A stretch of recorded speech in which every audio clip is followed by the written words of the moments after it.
Hello few on science clear classes. आप सबका स्वागत है मेरे चैनल साइंस क्लियर क्लासेस पर। और आज हमने बड़ा इम्पोर्टेंट चैप्टर साइंस में लिया है, जो क्लास 10th का चैप्टर 7 है, न्यूरल कंट्रोल एंड कोऑर्डिनेशन। इस चैप्टर को हमने इसलिए चुना है क्योंकि बायोलॉजी सीरीज़ में हमने जो डाइजेशन वाला चैप्टर है क्लास 6 का लाइफ प्रोसेस वो लगभग कंप्लीट करा दिया था, और उस चैप्टर को बोर्ड्स के हिसाब से भी हमने कंप्लीट करा दिया है। लेकिन बोर्ड्स के कुछ क्वेश्चंस रह गए हैं जिन्हें हमें अटेम्प्ट कराना है। वो हम जल्दी ही उसकी वीडियो अपलोड करेंगे चैनल पर, तो चैनल के साथ जुड़े रहिए।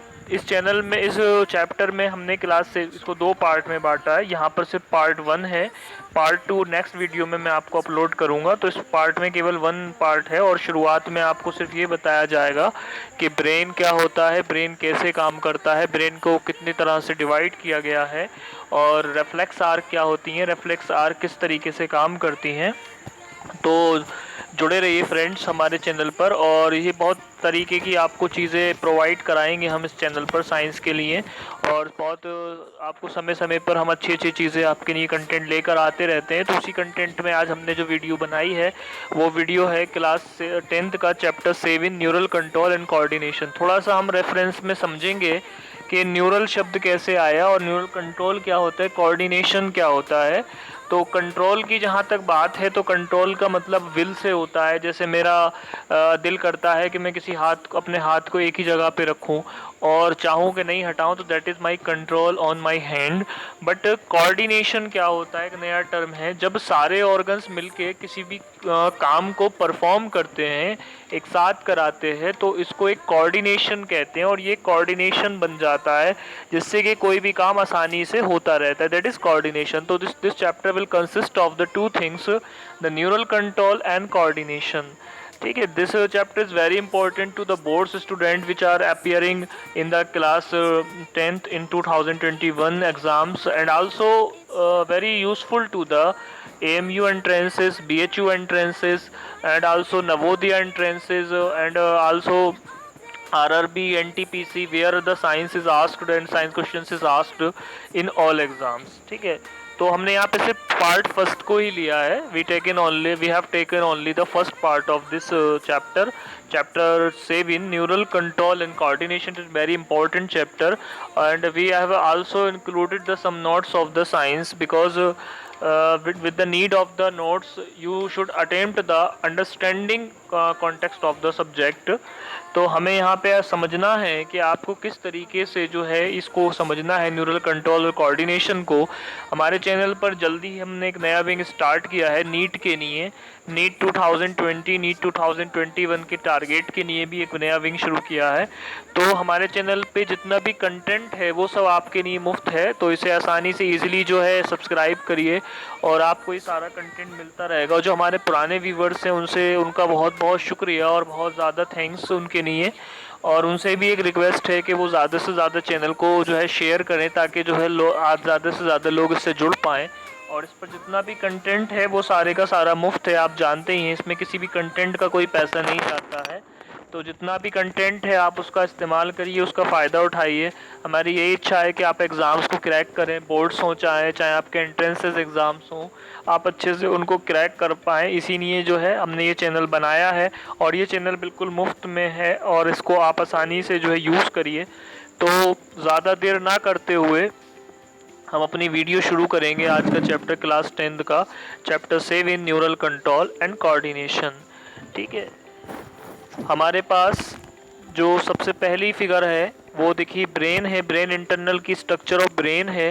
इस तरीके से ब्रेन होता है आपका। और यहाँ पर आप देख रहे होंगे बीचों बीच में जो एक मिडिल सी लाइन खींची हुई है, ये मिडिल सी लाइन जो है उसको 2 पार्ट में बांट देती है। ठीक है, एक लेफ्ट हेमिस्फीयर में और एक राइट हेमिस्फीयर में। कुछ ब्रेन से रिलेटेड तथ्य हम यहाँ पे पढ़ लेंगे। स्टडी ऑफ ब्रेन जो है न्यूरोलॉजी के अंडर में आती है। ठीक है, वैसे साइकोलॉजी भी हम इसको में पढ़ते हैं, लेकिन 2 चीज़ें हैं। साइकोलॉजी जो होती है बातों से इलाज करते हैं साइकोलॉजिस्ट, और न्यूरोलॉजी में जो है मेडिसिन वगैरह का इस्तेमाल करते हैं। तो यहाँ पर जो ब्रेन की स्ट्रक्चर है वो आपको दिखाई गई, एक रियल व्यू के ज़रिए हमने ब्रेन को दिखाने की कोशिश की गई है। और बिल्कुल ब्रेन आप सोच सकते हैं ऐसा होता है जैसे कि आप मान के चलो कि मैगी आपके पास रखी हुई है। ठीक है, मैगी के टाइप से यहाँ पे स्ट्रक्चर बनी होती है ब्रेन की। ठीक है, ये आपको दिखाई दे रहा होगा, two real images of brain है ये। ठीक है, और इसमें टू हेमिस्फीयर पाए जाते हैं, एक लेफ्ट हेमिस्फीयर होता है, एक राइट हेमिस्फीयर होता है, एक पार्शियल लोब होता है, एक जो है इंटरनल लोब होती है। तो ये दोनों लोब्स जो हैं, इस ब्रेन इज सब divided into 3 parts, the first fore brain and second mid brain and third hind brain. तो ब्रेन को 3 पार्ट में डिवाइड कर लेते हैं, एक फोर ब्रेन होता है, एक दूसरा मिड ब्रेन होता है, तीसरा हिंड ब्रेन।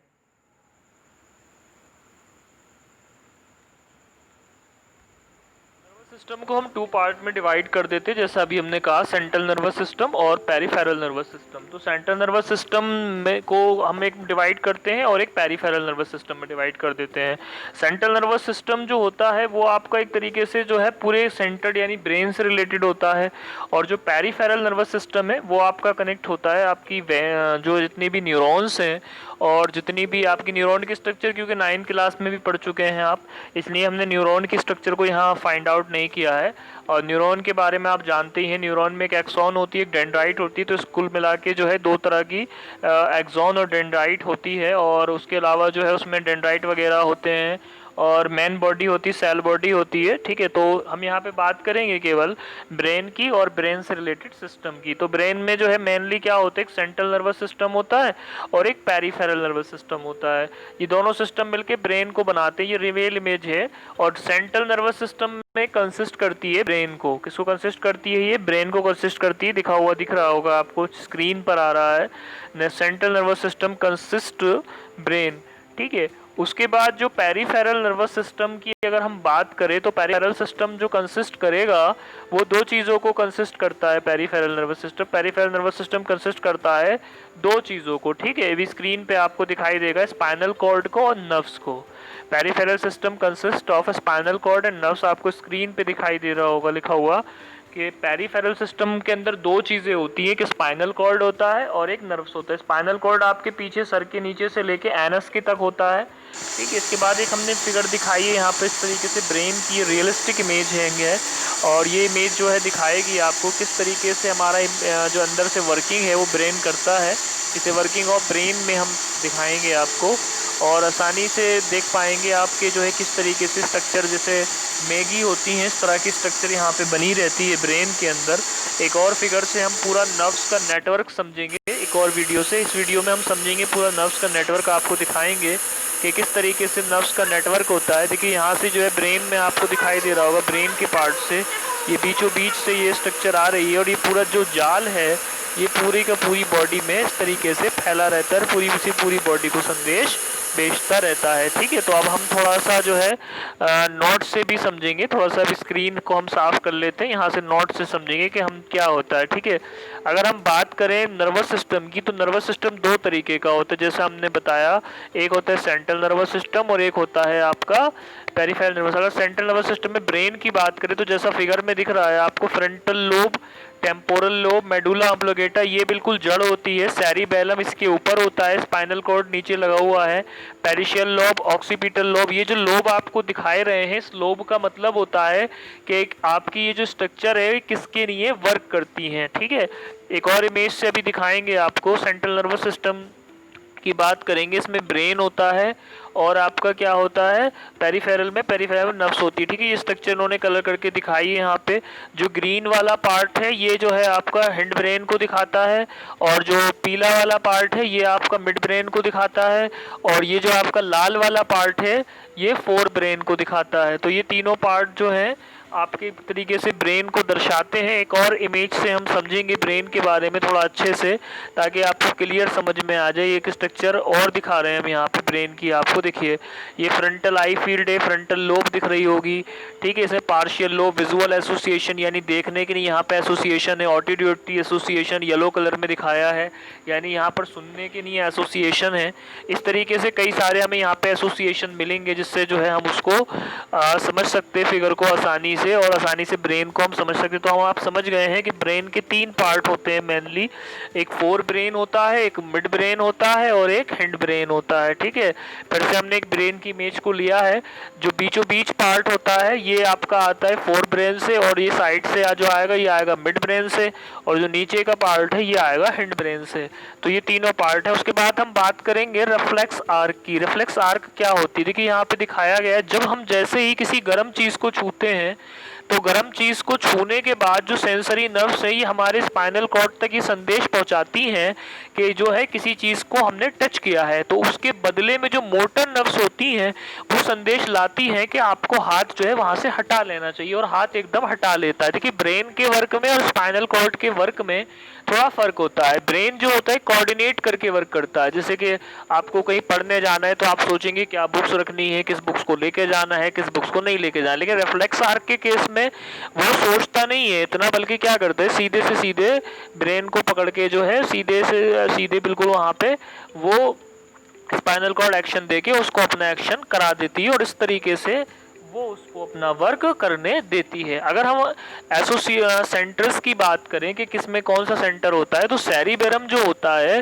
वो मेन थिंकिंग पार्ट होता है। कौन सा पार्ट होता है cerebrum? Cerebrum main thinking part होता है, और जो सेरिबेलम है वो मेन थिंकिंग नहीं होता। और अगर आपसे पूछा जाए largest part of the brain क्या होता है, तो largest part of the brain भी सेरिबेरम ही होता है।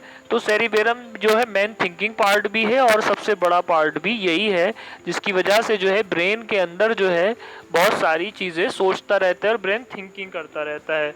उसके बाद अगर हम बात करें सेंट्रल नर्वस सिस्टम की, तो इस पे जो है इंक्लूड करता है ये आपका स्पाइनल कॉर्ड, और ये जो हैगा इस तरीके से बॉडी को बचाता है और पूरी बॉडी को प्रोटेक्ट करता है। ठीक है, उसके बाद फोर ब्रेन की बात करें तो ये main thinking part of the brain है, और ये कंसिस्ट करता है सेरिब्रम को और डाइसेफलॉन को। तो सेरिब्रम जो होता है मैंने बताया था अभी कि बिल्कुल जो है क्या करता है, सीट ऑफ मेमोरी है और इंटेलिजेंसी है। कोई आदमी कितना इंटेलिजेंट होता है ये वहाँ पे डिपेंड करता है उसके सेरिब्रम पे। और यहाँ पर ही सेंसरी सेंटर्स भी हैं, हियरिंग के लिए, इसके साथ साथ स्वेल के लिए, सॉरी स्मेल के लिए और साइट के लिए। तो डाइसेफलॉन जो होता है, देखिए यहाँ पे स्ट्रक्चर दिखाई गई है आपको। सेरिब्रम का जो आगे का पार्ट है, जो येलो पार्ट है, जो फ्रंटल लोब दिखा रहे हैं, यहीं पर सेरिब्रम पार्ट है। यहाँ साइट का भी है, यहाँ विजन का भी, आपका सुनने का भी है, हियरिंग का भी है। तो कई सारी चीज़ें आपको यहाँ पे मिलेंगी। उसके बाद अगर मिड ब्रेन की बात करें तो मिड ब्रेन कोई ख़ास काम नहीं करता अकेले, और मिड ब्रेन जो होता है वो टोटल मिला के काम करता रहता है। उसके साथ में आपका जो ये पूरा नर्वस सिस्टम है उसके साथ मिलके वो काम करता रहता है, यानी थर्ड वाला जो होता है हिंड ब्रेन के साथ मिलके काम करता रहता है। तो इस तरीके से आप अगर समझेंगे तो आप इसको बारे में समझ पाएंगे। और अगर रही बात मेडुला ऑब्लोंगेटा की और जो लास्ट पार्ट है उसका हिंड ब्रेन का, उसमें जो होता है मेनली सेंटर्स होते हैं, बहुत सारे सेंटर्स होते हैं, जैसे centre of thermo regulation, temperature को बरकरार रखने का, टेम्परेचर को कंट्रोल रखने का सेंटर है वहाँ पे। जैसे जैसे वहाँ पर जो है प्यास के लिए सेंटर है, जैसे वहाँ पे वॉमिटिंग के लिए सेंटर है। इसीलिए जो मेडुला ऑब्लोंगेटा है ये हाइपोथैलेमस है, उसे क्लॉक ऑफ द ब्रेन कहा जाता है। और अगर आपसे पूछा जाए कि ब्रेन ऑफ द ब्रेन किसे कहते हैं, तो ब्रेन ऑफ द ब्रेन कहते हैं सेरिब्रम को। तो अभी हम बात कर रहे थे कि जो मिड ब्रेन होता है वो अकेले काम नहीं करता, बल्कि क्या करता है, मिल के काम करता है। जो हिंड ब्रेन होता है उसमें आपका पॉन्स होता है, मेडुला होता है और सेरिबेलम होता है। सेरिबेलम क्या करता है, सेरिबेलम कोऑर्डिनेट करता है, मस्कुलर एक्टिविटीज़ को मेंटेनेंस देता है, बैलेंस देता है और पोस्चर देता है। तो इस तरीके से जो है हिंड ब्रेन का जो काम है वो इस तरीके से चलता रहता है। स्पाइनल कॉर्ड जो होता है वो मेडुला तक फैला होता है और जो है होल लेंथ में अपनी नीचे तक जाता है, जिसके जो है वर्टिबल कॉलमन नीचे आ जाता है। और वर्टिबल कॉलमन के जरिए जो है एक न्यूरॉन दूसरे न्यूरॉन को संदेश भेजने के लिए साइनेप्स का इस्तेमाल करती है। एक न्यूरॉन के और दूसरे न्यूरॉन के बीच में जो गैप होता है उसे साइनेप्स कहा जाता है, और साइनेप्स के ज़रिए ही वो अपने संदेश एक दूसरे को भेजते हैं और एक दूसरे तक संदेश लेते हैं। तो आप तीन तरह से नर्व को बांट सकते हैं, एक मोटर नर्व होती है, एक सेंसरी नर्व होती है और इफेक्टर नर्व होती है, सॉरी मिक्स्ड नर्व होती है।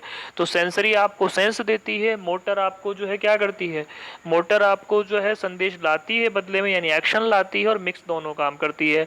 तो ये था आज का हमारा जो है neural control and coordination chapter का फर्स्ट पार्ट, जिसमें हमने ब्रेन और ब्रेन के पार्ट को समझा। आगे आने वाले पार्ट्स में हम जो है ब्रेन के साथ साथ ग्लैंड्स के बारे में भी पढ़ेंगे, ब्रेन को थोड़ा सा और डिटेल में ले जाएंगे। तो इस पार्ट को उम्मीद करते हैं ये पार्ट आपको पसंद आया होगा काफ़ी। और इस पार्ट में अगर कोई कन्फ्यूजन है तो फिर से जो है हमें आप जो है पूछ सकते हैं और कमेंट में लिख सकते हैं, कमेंट में बता सकते हैं कि हमें यहाँ पे कन्फ्यूजन है, ये यहाँ पे दिक्कत है। देखिए, साइंस को पढ़ने की नहीं है, आपको इसको इंटरेस्टिंग बनाना पड़ेगा, और इंटरेस्टिंग जो है आप बना सकते हैं सिर्फ अपनी तरीके से। इसलिए जुड़े रहिए चैनल के साथ में, आपको हम इंटरेस्टिंग तरीके से यहाँ साइंस पढ़ाने की कोशिश करते हैं ताकि आपका जो इंटरेस्ट है वो बना रहे साइंस की पढ़ाई में। क्योंकि साइंस जो है वैसे भी बहुत टफेस्ट सब्जेक्ट तो नहीं माना जाता, लेकिन इंटरेस्टिंग सब्जेक्ट माना जाता है। लेकिन बच्चों को ऐसा लगता है कि कहीं ना कहीं ये टफ होता है।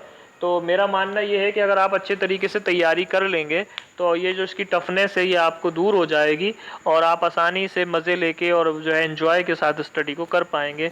तो जुड़े रहिए हमारे चैनल के साथ। जो पुराने व्यूअर्स हैं वो उनसे रिक्वेस्ट है कि वो ज़्यादा से कमेंट करें, शेयर करें। हम बहुत मेहनत करते हैं आपके लिए चैनल पे, लेकिन आप हमारी मेहनत को जो है शेयर करा करें ताकि ज़्यादा से ज़्यादा लोग इस बेनिफिट में शामिल हो जाएं, इस बेनिफिट में मिल जाएं। और हमें जो है अगर एक बच्चा भी हमारे चैनल से पढ़ के सेलेक्ट हो जाता है तो हमें इस बात की बहुत खुशी होगी कि हमारे चैनल के ज़रिए जो है उसका सिलेक्शन होता है। तो इसी उम्मीद के साथ कि आप सब बोर्ड्स को क्रैक करेंगे और भी एग्ज़ाम क्रैक करेंगे और बहुत सारे एग्ज़ाम आप क्रैक करेंगे अपनी ज़िंदगी में, इन्हीं वेल विशिंग्स के साथ मैं आपका दोस्त जो है विदा लेता हूँ। पूरी वीडियो देखने के लिए बहुत बहुत धन्यवाद। Thank you very